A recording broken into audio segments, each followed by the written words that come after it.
Chettinad special கந்தர்ப்பம் செய்ய போகிறோம். எப்படி செய்யலான்னு பார்க்கலாம் வாங்க.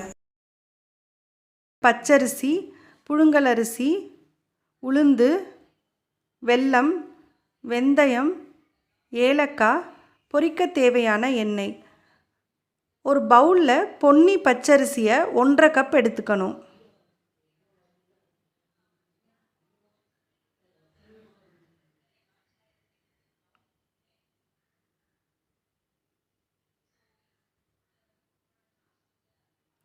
அதே கப்பில் புழுங்கலரிசி 1/4 கப் எடுத்துக்கணும்.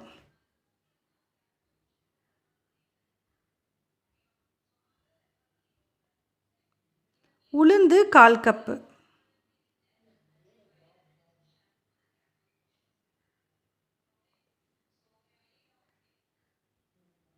வெந்தயம் 1/2 ஸ்பூன். எல்லாத்தையும் தண்ணி ஊற்றி 2 தடவை கழுவிட்டு 1 மணி நேரத்துக்கு ஊற வச்சிடணும். 1 மணி நேரம் ஊறினதுக்கு பிறகு கிரைண்டரில் போட்டு மாவாக அரைக்கணும்.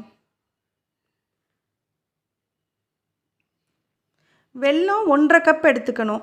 பச்சரிசி 1.5 கப் எடுத்துருக்கிறதுனால அதே அளவு வெல்லமும் 1.5 கப் எடுத்துக்கணும். 3 ஏலக்காவை பொடி பண்ணி போட்டுக்கணும். கிரைண்டரில் அரைச்சிட்ருக்கிற மாவோட இந்த வெல்லத்தையும் ஒன்றா சேர்த்து கட்டி இல்லாமல் நைஸாக அரைச்சி எடுத்துக்கணும்.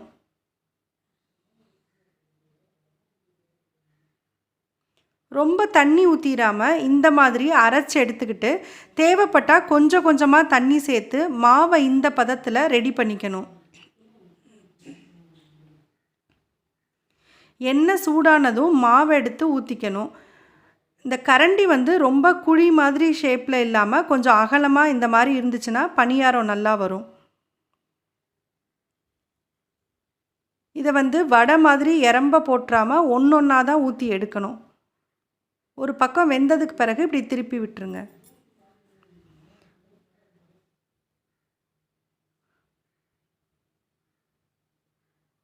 உள்ளே மாவாக இருக்கக்கூடாது, ஓரம் ரொம்ப வெந்துடவும் கூடாது. கரெக்டாக பார்த்து இந்த மாதிரி பொன்னிறமாக வந்ததும் எடுத்துடலாம்.